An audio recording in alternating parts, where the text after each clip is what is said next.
Now let's get to the beer.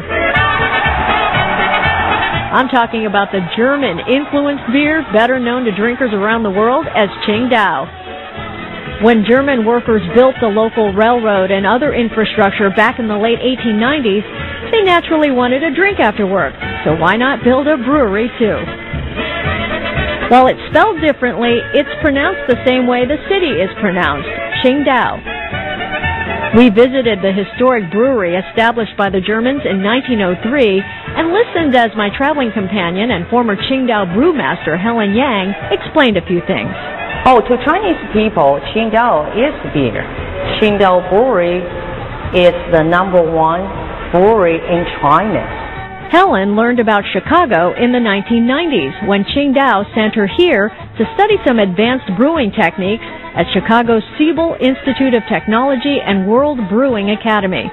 She never forgot our windy city and now makes it her home.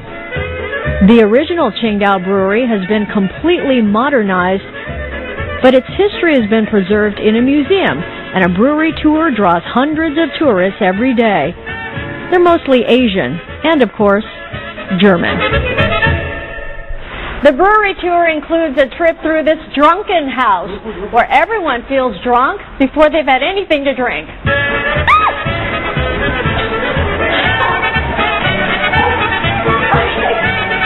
Naturally, the tour ends with free beer, and everyone, including me, indulges a bit.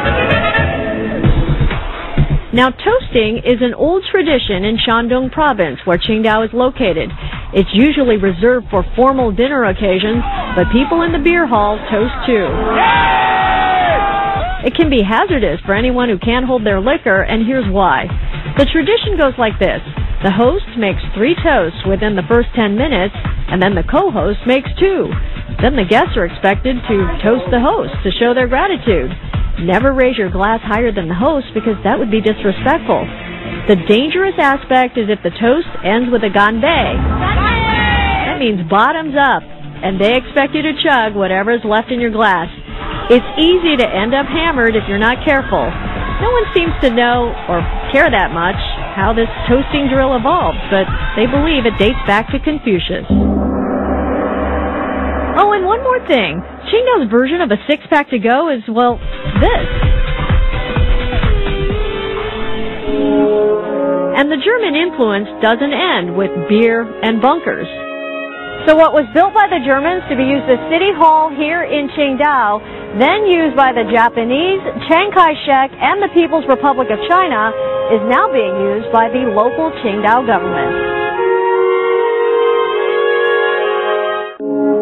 This European Gothic-style structure is the old German governor's mansion, built back in 1908. The opulent Bavarian castle was the official residence of the colonial-era German governor.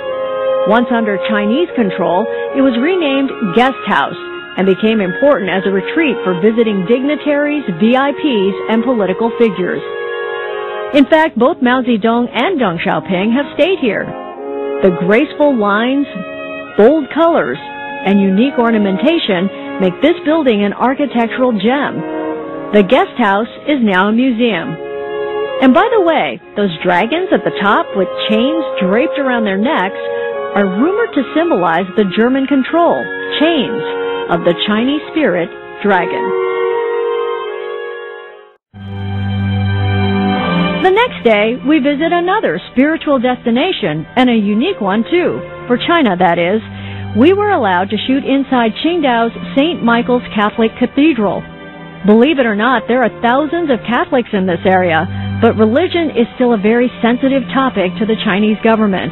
That's why even our local crew had never filmed inside this cathedral. Construction began in 1931 by the German Catholic Missionary Society and was halted in 1933 when Adolf Hitler came to power. He prohibited the transfer of money overseas, so the diocese was forced to independently complete construction, requiring a number of cost-effective design changes. But the church is still beautiful. Hitler wasn't the only trouble looming for St. Michael's. When the Japanese occupied Qingdao in 1942, they slapped a sign on the front door reading, under management of the Japanese army. Things returned to normal when the Chinese regained control.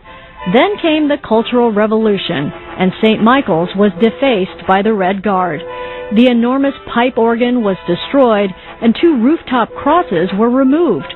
Eventually, the Chinese government funded a massive restoration, and the cathedral was reopened for services in 1981. Today, services are held for both Chinese and Korean Catholics living here.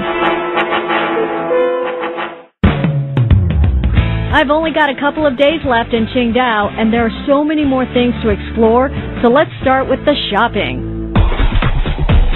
Like any major modern U.S. city, the high-end stores are all here.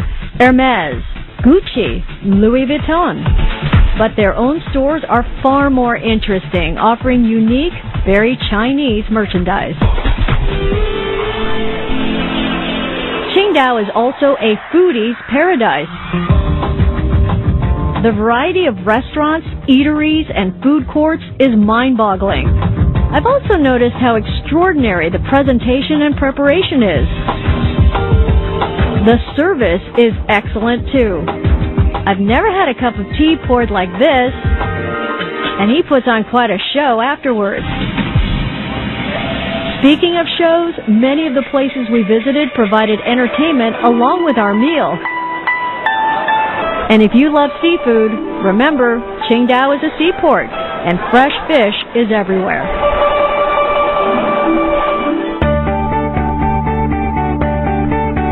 I'm the mother of 2, and meeting the kids over here has made me a bit homesick, but it's also made me realize it's hard to tell Chinese and American kids apart these days based on their behavior. Chinese kids now carry themselves with what can only be called an American swagger. Don't get me wrong, the old regimentation and discipline are still here too, as evidenced when we visited the Qingdao Youth Sailing Camp. It was the opening day ceremony for a new class of young people learning the basics of sailing from world-class professionals. Qingdao wants to keep that brand, the sailing city, alive and well, and this camp, founded in 2006, helps to do that by attracting thousands of young people to the sport.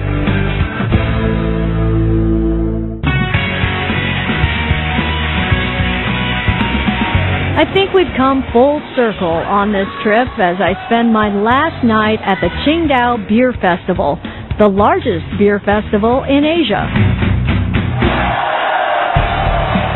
The event begins in the second week of August and lasts for 2 weeks. The grand opening ceremony is spectacular, followed by beer tasting, plenty of food, evening entertainment, drinking competitions, and even fireworks blowing out of a giant beer keg. What more could you want?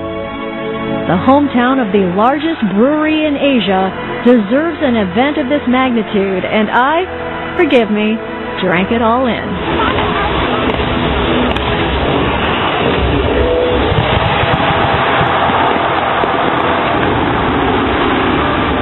Well, I'm back here in the Windy City, sweet home Chicago, but I want to thank my travel companion, Helen Yang, my crew, and the incredible people of Qingdao, China. 谢谢你. And thank you for watching this episode of Big Tiny World.